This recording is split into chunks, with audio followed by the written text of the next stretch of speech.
A partir de ahí, de esa exhortación apostólica que el Papa, el pasado 25 de marzo, nos regalaba a toda la Iglesia.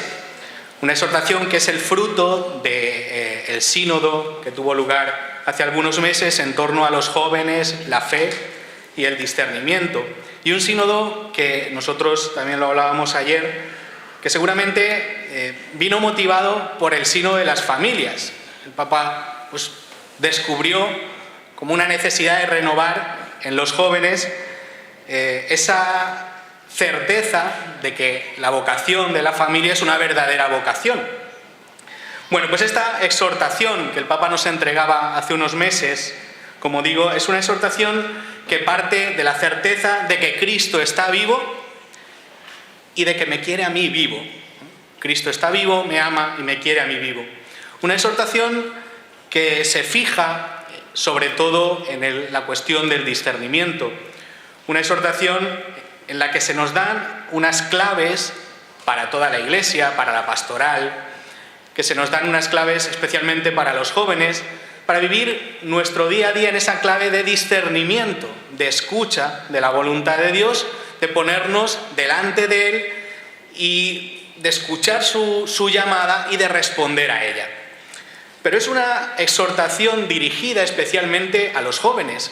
Y podemos preguntarnos, ¿a qué viene empezar un encuentro de familias con una ponencia que versa sobre una exhortación dirigida a jóvenes? Nosotros somos familia, pues que nos hablen de Amoris Laetitia, que nos hablen de otras cosas.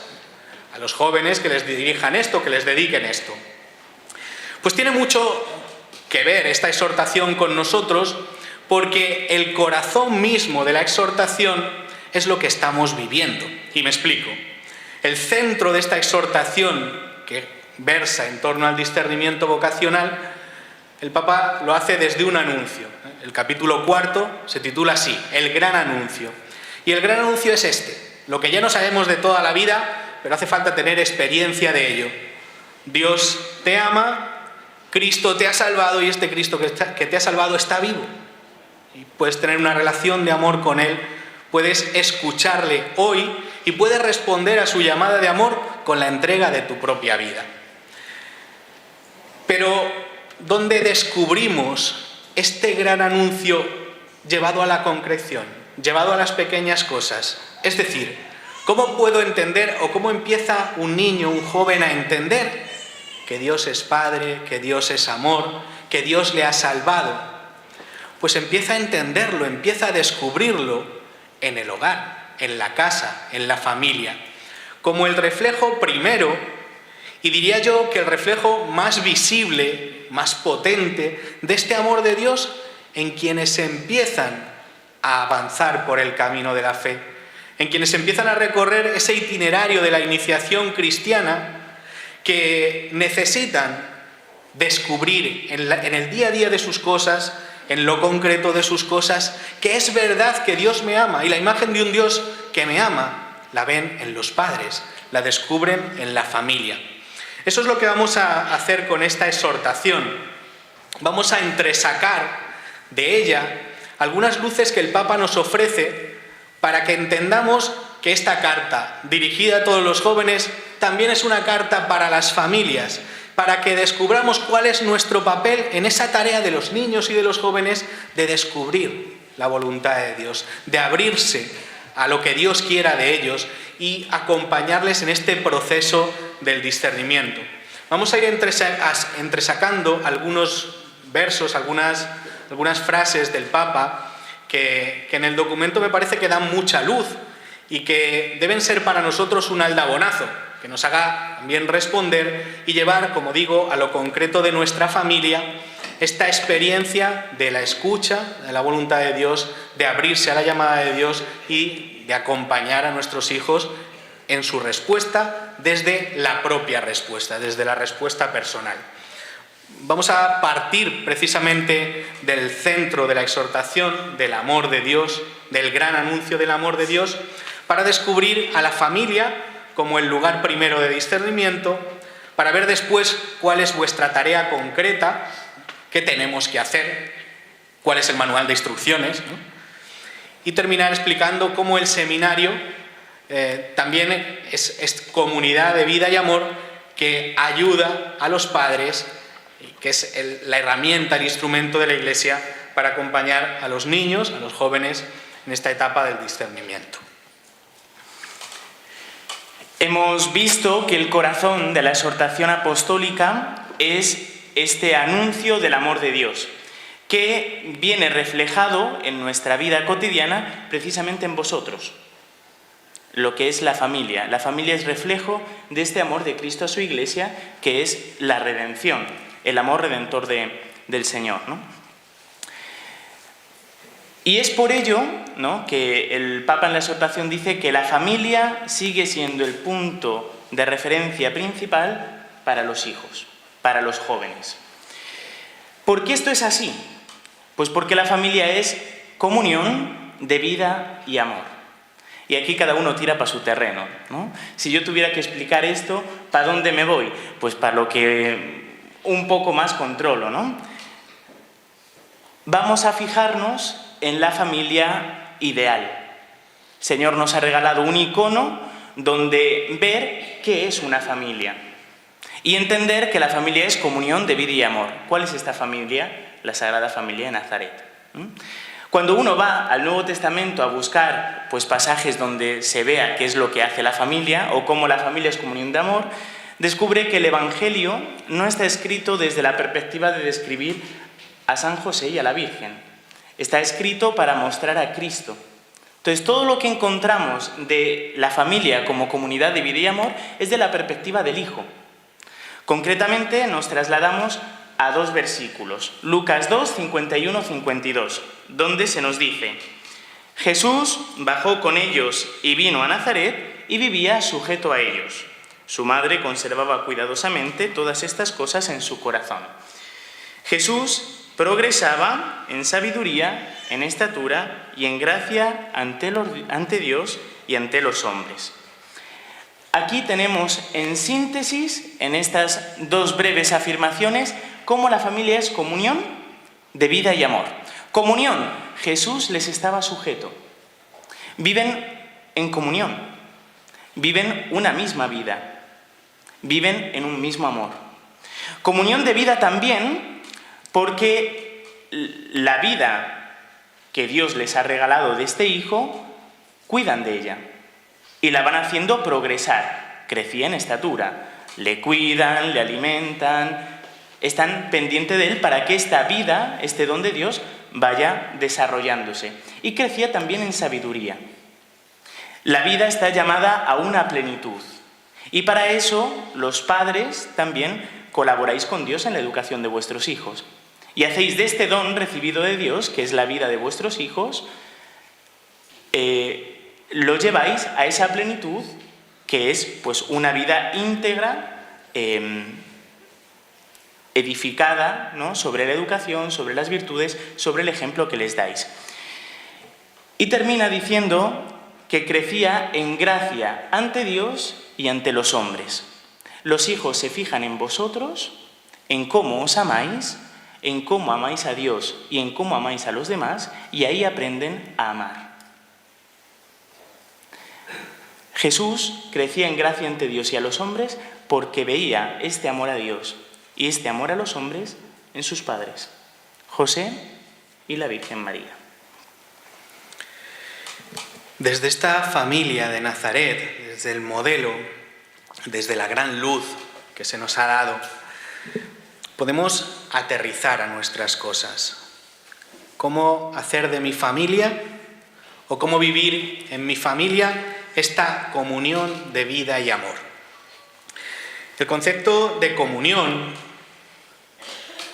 tal vez es muchas veces usado erróneamente. Entendemos la comunión como algo que hay que conseguir por nuestro propio esfuerzo. Comunión como estar junto a alguien, estar al lado de alguien, trabajar juntos, llevarnos bien, poder compartir cosas. En el terreno de la familia también. Y tratamos de poner los medios para estar juntos, para compartir cosas, para renunciar unos a lo que más les gusta y poder estar con los otros y luego al revés. Buscamos estrategias para vivir esta comunión que es necesaria. Pero hay que ir un poco más allá y entender la comunión como un don de Dios.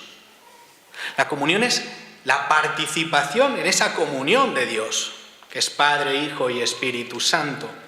Y solo vivida desde esta participación en la comunión con Dios, luego la vida concreta, lo del día a día, las relaciones personales se van iluminando. Si no, son estrategias humanas que tantas veces fracasan o que se encuentran con el rechazo, que se encuentran con el disgusto de los otros. Yo puedo querer estar mucho tiempo con Rubén. Si Rubén no quiere ni hacerme caso, no hay comunión. Pero si los dos buscamos, nos ponemos a recibir ese don de la comunión de Dios, la unión con Dios se traducirá en una unión entre nosotros. Y esto acontece en las familias.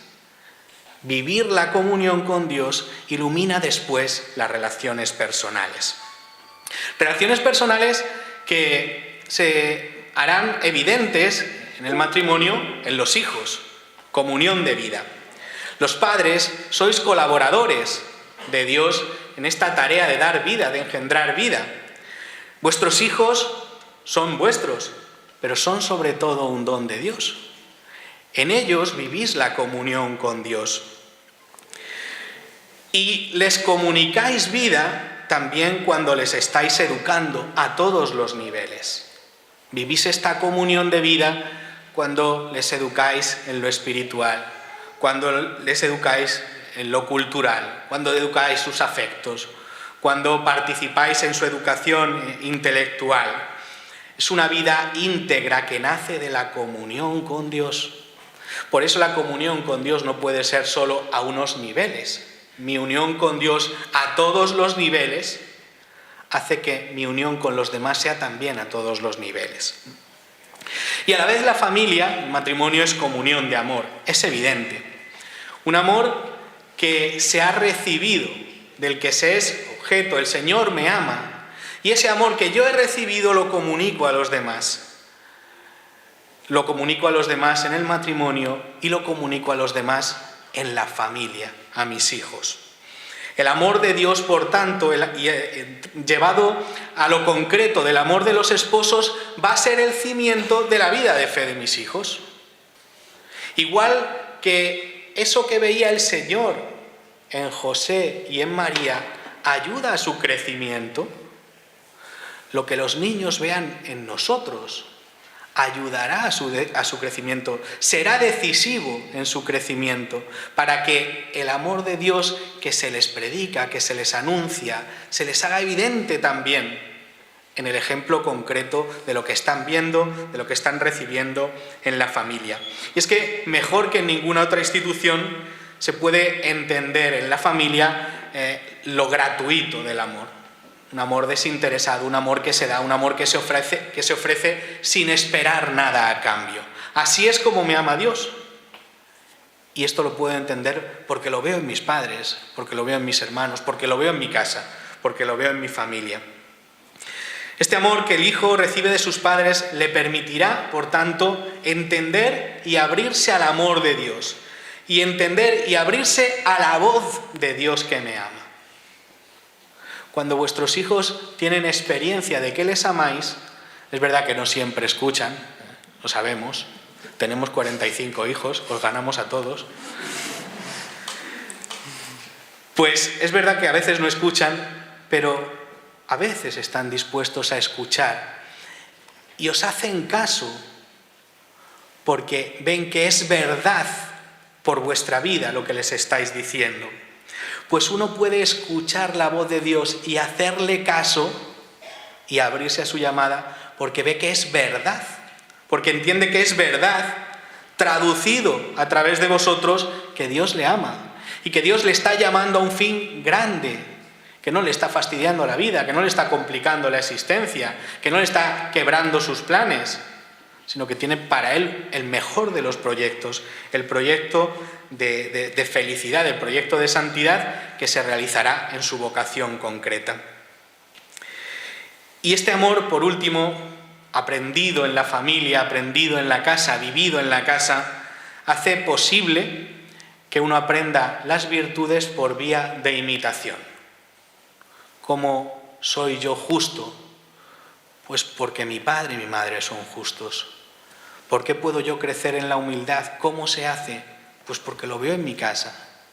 Mis padres son un ejemplo de humildad, y así con todas las virtudes. Por vía de imitación, estas virtudes se hacen accesibles al niño, al adolescente, al joven, y se convierten no en un ideal irrealizable, sino en algo concreto que yo puedo llevar a mis cosas, que yo puedo llevar a mi existencia, que yo puedo llevar a mi día a día.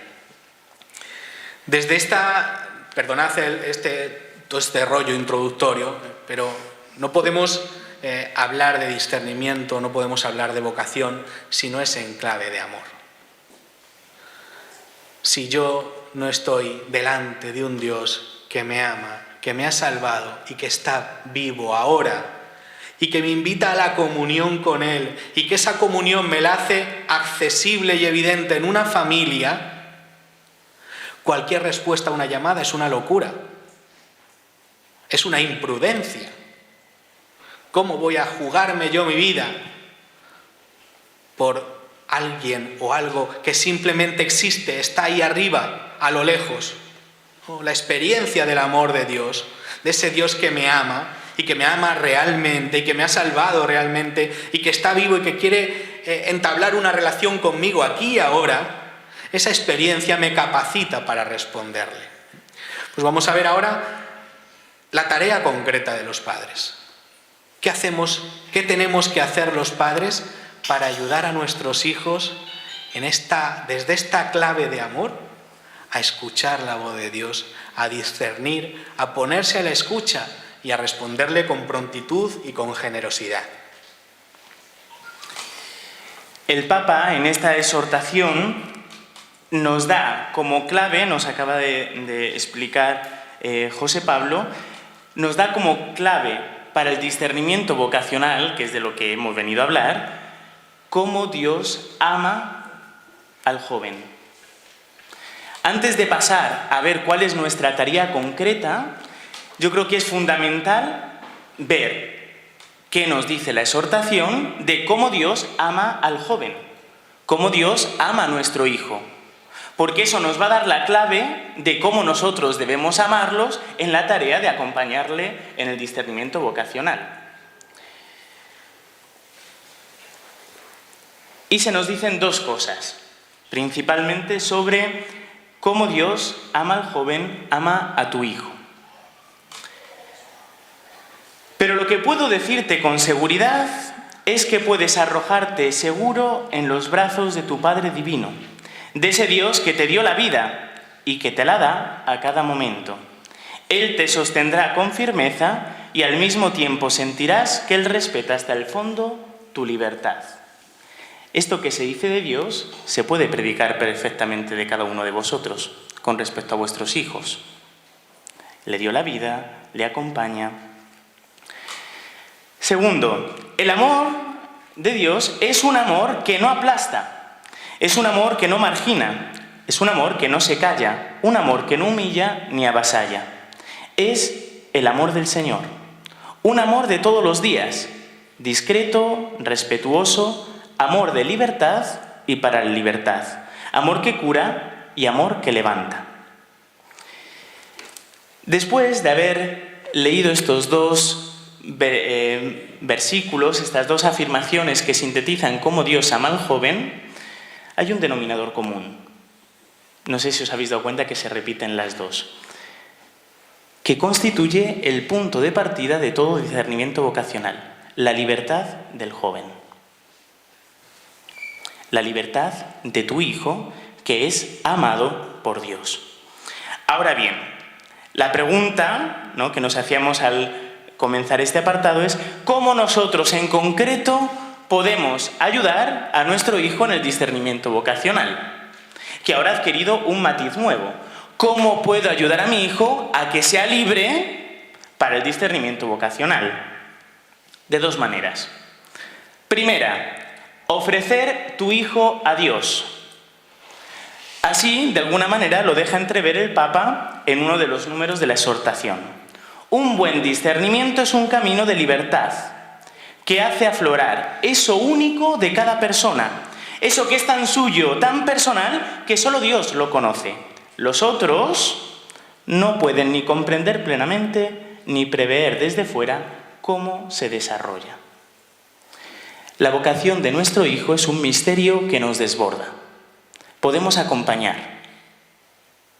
pero lo mejor es dejárselo al Señor, dejarlo en manos de Dios, que es el único que es capaz de desentrañar este misterio de la vocación único e irrepetible.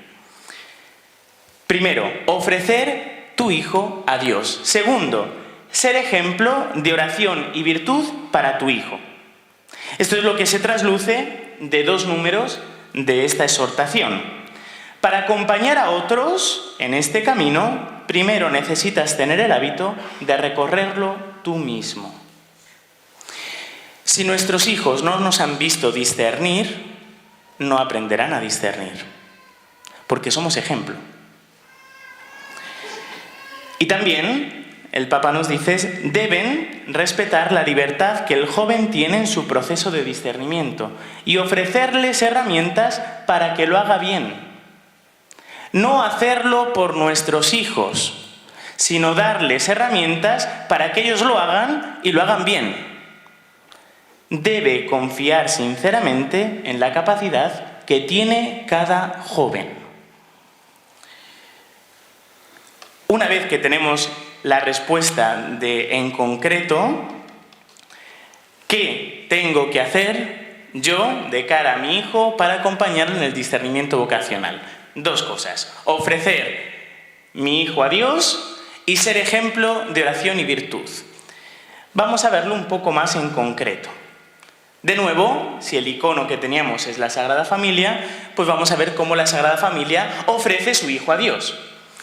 Y aquí encontramos que en la Sagrada Familia hay un ofrecimiento ritual que se culmina en otro pasaje donde hay un ofrecimiento real. ¿Cuál es el ofrecimiento ritual? Pues como manda la ley de Moisés, se acercan al templo y presentan a su hijo primogénito. Se lo ofrecen a Dios. ¿Por qué digo ofrecimiento ritual? Porque dudo que alguno de los aquí presentes jamás le haya dicho al Señor, mi hijo es tuyo, te lo ofrezco. Eso es un ofrecimiento oracional, ritual, estupendo y maravilloso. Ahora, no termina ahí. El ofrecimiento de mi hijo a Dios no termina en una oración que la hago sincera, no es que la hago a boca medio llena, ¿no? Es una oración sincera que la hago a Dios. Si os vais al pasaje en el que Jesús se queda en el templo, la Virgen y San José vuelven a casa y cuando llevan un día de camino dicen, ¿dónde está? Y se vuelven. Cuando lo encuentran, ¿por qué nos has tratado así? ¿Por qué has hecho esto? Pero si la habían ofrecido a Dios y se ha quedado en el templo, ¿por qué le ponen pegas? Aquí tiene lugar el ofrecimiento real. Jesús dice, ¿no sabíais que tengo que estar en las cosas de mi Padre? Entonces la Virgen calla y lo guarda en su corazón. ¿Por qué? Porque ha descubierto que su hijo no es posesión de ella, no es posesión de su familia. Su hijo tiene una misión que les desborda, que es aquello para que el Señor le ha destinado, que es dar la vida en rescate por todos. Este ofrecimiento real, hay un pasaje de la Sagrada Escritura que yo creo que lo refleja genial, ¿no? Y es, pues, a ver, ¿qué conseguimos hacer en el tiempo que tenemos? Que nos puede dar mucha luz, que es el ofrecimiento de Abraham. Génesis 22, un pasaje que todos conocéis de sobra. Pero vamos a leerlo para tenerlo fresco. Después de estas palabras, Dios hizo un test a Abraham y le dijo, Abraham. Él dijo, heme aquí. Dios dice, toma a tu hijo, a tu único, al que tú amas, a Isaac, y vete hacia la tierra de Moria, y hazlo subir allí para un holocausto sobre una de las montañas que yo te diré. Al día siguiente de madrugada, Abraham preparó su asno, tomó a sus dos muchachos, sus dos sirvientes con él, a Isaac su hijo, preparó la leña del holocausto, se levantó y fue al lugar al que Dios le había dicho. Al tercer día, Abraham levantó los ojos y vio a lo lejos el lugar. Abraham dijo a sus sirvientes: «Quedaos aquí vosotros con el asno, y yo y el muchacho vamos a ir hasta allá para que podamos después, para postrarnos y después retornar hacia vosotros». Abraham tomó la leña del holocausto y la puso sobre Isaac, su hijo, y cogió en su mano el fuego y el cuchillo. Andaron los dos juntos. Isaac dice a Abraham, su padre: «Padre mío», le dice. «Heme aquí, hijo mío». Y dice: «Aquí tenemos el fuego y la leña, pero ¿dónde está el cordero del holocausto?». Y Abraham le dice: «Dios lo verá para sí el cordero para el holocausto, hijo mío». Y andaron los dos juntos. Llegaron al lugar que Dios le había dicho y Abraham construyó un altar, colocó la leña, ató a Isaac su hijo y lo puso sobre el altar encima de la leña. Abraham extendió la mano, tomó el cuchillo para inmolar a su hijo. El mensajero del Señor lo llamó del cielo y le dijo: «Abraham, Abraham». Dijo: «Heme aquí». Y dijo: «No extiendas tu mano sobre el muchacho y no le hagas nada. Ahora yo sé que temes a Dios, que no te has reservado a tu hijo, a tu único, lejos de Dios». Y Abraham levantó los ojos y vio, he aquí, un carnero detrás, enredado en las zarzas con sus cuernos. Y Abraham andó, tomó el carnero y lo puso encima para el holocausto en lugar de su hijo. Abraham llamó a aquel lugar El Señor ve, que hoy se dice la montaña donde Dios es visto.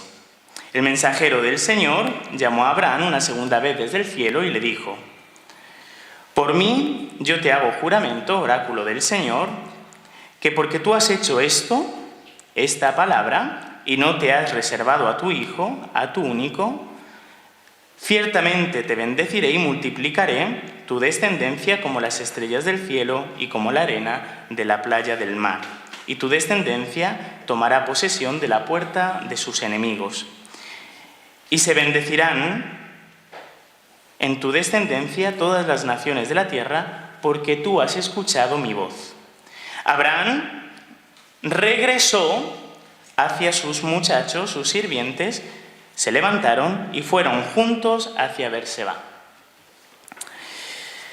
El pasaje estamos acostumbrados a leerlo desde la perspectiva del lector. Entonces, uno desde el inicio, además es un texto que hemos leído millones de veces, cuando Dios le da la orden, toma a tu hijo, ya uno entiende, ya está, le tiene que sacrificar. Pero el texto no dice eso. El mandato del Señor es ambiguo. Yo hoy, en esta mañana, os invito a entrar en la perspectiva de Abraham. Olvidarnos el texto como si nunca lo hubiéramos escuchado y ponernos en el lugar de Abraham. Como Abraham, que es el padre que ofrece a su hijo, vive este acontecimiento. No como lector, que se queda desde fuera de la trama, sino como el padre de esta historia que es Abraham. Ni siquiera como Isaac, no os toca a vosotros ese papel, ese es el de vuestros hijos. Ni como los siervos, que quedan como espectadores, sino como Abraham. ¿Por qué digo que el mandato es ambiguo? Lo leo otra vez. ¿Qué le dice Dios? Toma a tu hijo y hazlo subir para un holocausto. Se puede interpretar de dos maneras. Coge a tu hijo y que te acompañe y allí hacéis un sacrificio. Y así tu hijo aprende cómo se hacen los sacrificios a Dios y cómo se tiene que relacionar conmigo. O, en sentido fuerte, coge a tu hijo y me lo ofreces en sacrificio, que es como lo hemos leído toda la vida. Pero no es. ¿Por qué el lector lo lee así? Porque al lector se le ha dado una clave al inicio. Dios hizo un test a Abraham. Y un test tiene dos objetivos: o descubrir algo que se desconoce o verificar que algo se cumple. ¿Qué es lo que Dios está verificando en este test? Pues es que vamos fatal de tiempo.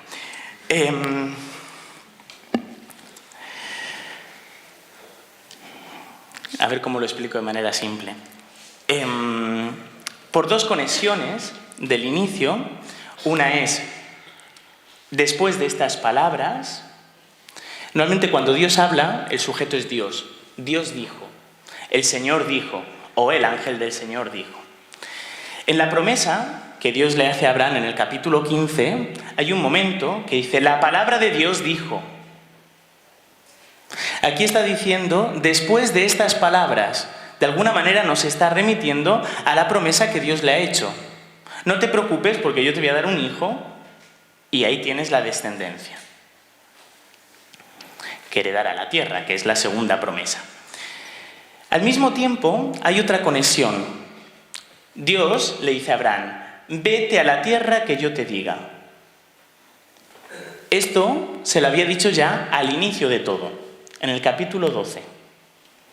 Va con su padre, salen de Ur, van en dirección a Canaán y entonces Dios le dice, ve a la tierra que yo te diga. Y añade un matiz, lejos de la casa de tu padre.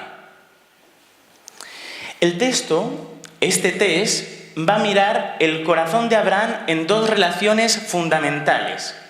La relación a Dios, es decir, ¿se cree Abraham la promesa que Dios le ha hecho?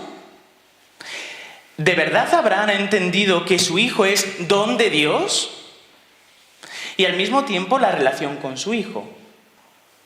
Porque le recuerda cómo él estaba en casa de su padre, donde su padre le tenía bajo su mandato y no le dejaba emprender un camino autónomo.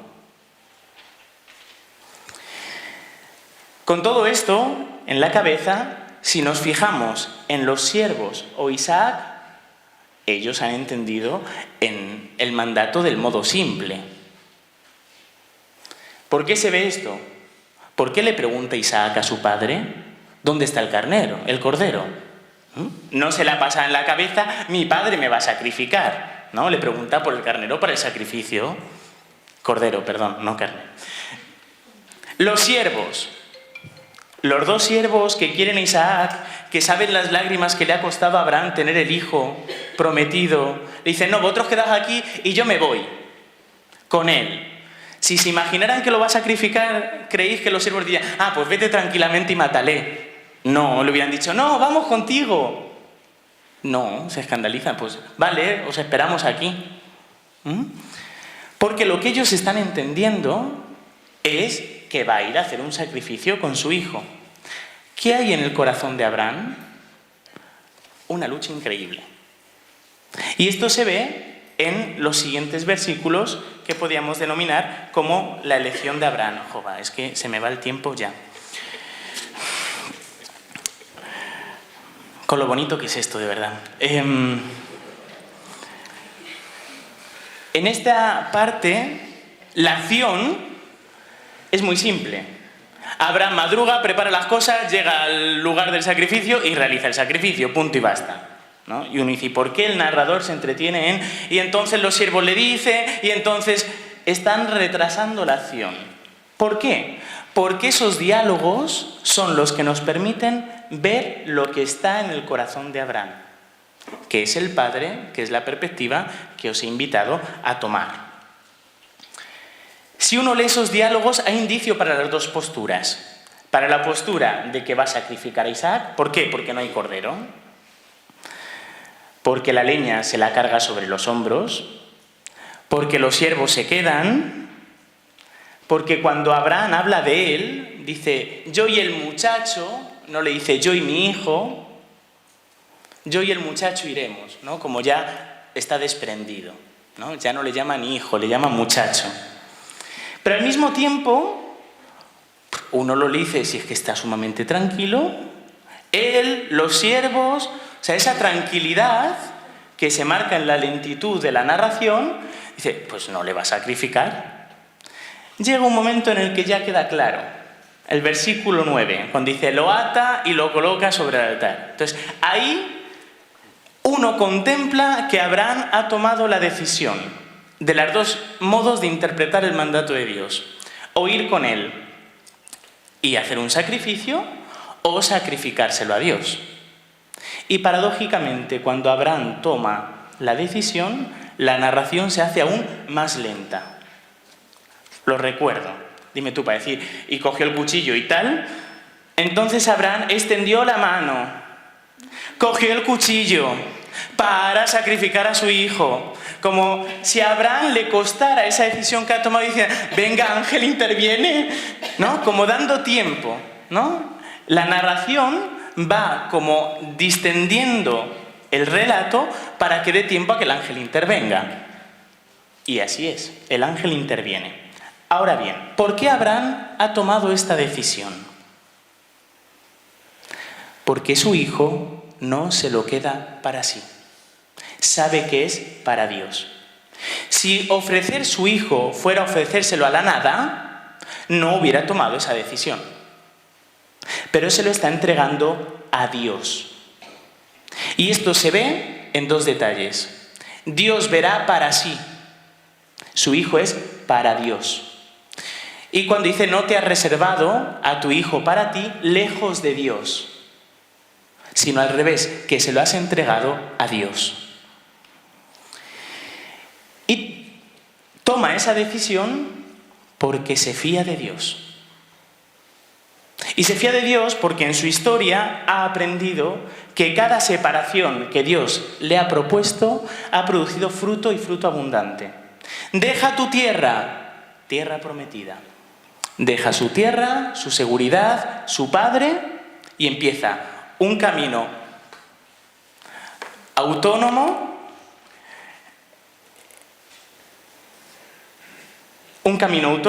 y con la promesa de la tierra. Deja a Lot y consigue la tierra. Deja a Ismael, se le concede Isaac. Consecuencia de esta entrega, de este ofrecimiento que Abraham hace, interviene el ángel y tiene lugar el sacrificio. Un detalle, porque hay que ir terminando, un detalle interesante. ¿Por qué le pregunta Isaac a su padre dónde está el cordero? Cuando Abraham levanta los ojos, ¿qué ve enredado en las zarzas? Un carnero, que es el papá del cordero. ¿Qué es lo que Abraham acaba sacrificando en el altar en lugar de su hijo? Su paternidad posesiva. ¿Por qué? Porque ha hecho ofrenda de su hijo a Dios. Y por eso, cuando vamos al final del relato, ¿no?, que cuando se describía Isaac y Abraham andando al monte, era primera persona del plural, nosotros vamos a ir a adorarlo, iban los dos juntos, cuando regresó Abraham y fue con sus sirvientes los dos juntos. ¿Dónde está Isaac? No está, lo tiene Dios. Se ha efectuado el ofrecimiento real de su hijo a Dios. A ver cómo sintetizo esto. Ofrecimiento de Dios. Segundo, ser ejemplo de oración y de virtud para nuestros hijos. La Sagrada Familia lo pone en práctica. La Virgen y San José, cada uno de su modo, están pendientes a la voz de Dios. San José suele escucharlo en sueños, la Virgen meditando y pasando todas las cosas por su corazón. Y así se convierten en ejemplo de oración personal para el niño Jesús con su Padre. Y también son ejemplo de virtud. Gracias a que el niño Jesús los contempla, crece en gracia ante Dios y los hombres. En concreto, ¿qué podemos hacer? Nuestros hijos necesitan para el discernimiento silencio interior. Y hay unos números preciosísimos de esta exhortación, especialmente el 277, donde se nos dice: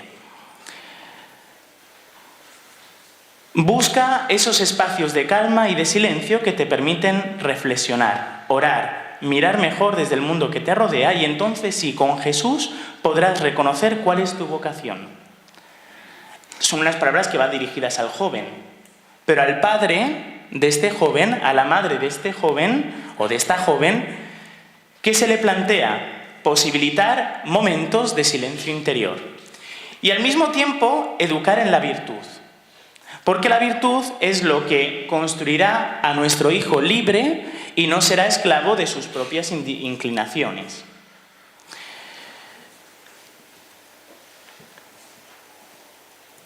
Y aquí simplemente enumerar una virtud que tiene mucho que ver con el discernimiento vocacional, que es la virtud de la prudencia. La virtud de la prudencia tiene 3 momentos, o así dicen los sabios y entendidos. En primer lugar, está la reflexión, que tiene que ver mucho con esa oración y ese lugar al silencio interior que tenemos que dejar a nuestro hijo. En segundo lugar, el juicio, que tiene mucho que ver con el consejo y el acompañamiento que podemos dar a nuestro hijo, junto con las personas sabias y entendidas, que conocemos con el nombre de directores espirituales, a discernir, a ver de las posibilidades cuál parece que es la de Dios. Y hay un último paso que muchas veces pasa desapercibido, que es la intimación. De nada sirve todo el discernimiento prudente si no desemboca en la acción. De nada sirve que yo le proponga a mi hijo o le facilite momentos de oración donde él descubre su vocación, que yo le ayude a descubrir cuál es su vocación, ya lo tenemos claro. Ejemplo concreto. Mi hijo tiene vocación, o parece, ¿no?, por lo que vemos, de sacerdote. Si no, doy el paso concreto para que sea sacerdote. Si no, doy el último paso de la virtud de la prudencia, que es la intimación. Y muy rápido, a partir de esto, si nuestra tarea es ofrecer a los hijos y ser ejemplo para ellos en la oración y en la virtud, pueden surgir 2 preguntas. Entonces, ¿es necesario que ese niño que puede tener algunos indicios, alguna inquietud vocacional, desde edad temprana entre en el seminario? ¿No puede vivir esto en la familia? ¿No es la familia el mejor seminario? ¿No puedo ofrecerme yo con él? ¿No puedo ser ejemplo yo con él aquí en mi casa? ¿Y no va a perder todos estos beneficios que nos ha contado Rubén del ejemplo de la familia? ¿No los va a perder si va al seminario? La respuesta es bien sencilla, y es la respuesta que nos ha dado la Iglesia, especialmente en los últimos años. Cuando el Señor llama ahora, para responder ahora, al niño a su nivel, con su edad, como le está llamando, pero para que le responda ahora.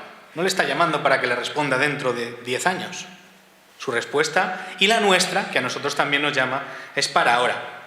Llama ahora en el presente porque, como digo, y el Papa lo repite en la exhortación, no podemos decir solo que los jóvenes o que los niños son el futuro del mundo, son también el presente. Y el Señor cuenta con ellos ahora en el presente. Además es necesario dar ese paso del que ahora nos hablaba Rubén, para vivir en la práctica que nuestro ofrecimiento no solo sea ritual, sino que sea un ofrecimiento real. Un ofrecimiento real. Y el seminario no me hace perder los beneficios de la familia precisamente porque también el seminario es una comunidad de vida y amor. Es una familia de familias donde se vive esto mismo, y no solo se vive, sino que la familia concreta, la familia de origen, es partícipe del proceso de discernimiento del niño, es partícipe de la vida del seminario y es partícipe de cómo va siendo educado, se le acompaña, se le conduce en este discernimiento, en este tiempo de discernimiento, va siendo partícipe también desde esos niveles del ofrecimiento diario, desde el ofrecimiento concreto y desde el ejemplo de virtudes y de oración, que el chico recibirá en el seminario y seguirá recibiendo, por tanto, de la propia familia. Para terminar, os íbamos a poner un vídeo, íbamos a hacer muchas más cosas, pero no hay tiempo, entonces el vídeo me parece que los mandarán por el grupo. Lo que sí vamos a hacer es entregaros ahora después un material que tenemos en el seminario, pues esta estampa con una oración de ofrecimiento de los hijos a Dios, que muchos de vosotros la conoceréis, no sé si habrá para todos, pero creo que al menos uno por familia hay. Y también este material que hemos preparado en este curso, que explica qué es el seminario menor y que todo esto que yo he dicho en 2 minutos, pues lo tenéis aquí mucho más detallado. En resumen, ofrecimiento ritual, ofrecimiento real. Ofrecimiento real. Pues damos gracias a Dios por este tiempo, perdonad las deficiencias y que hayamos tenido que ir tan deprisa.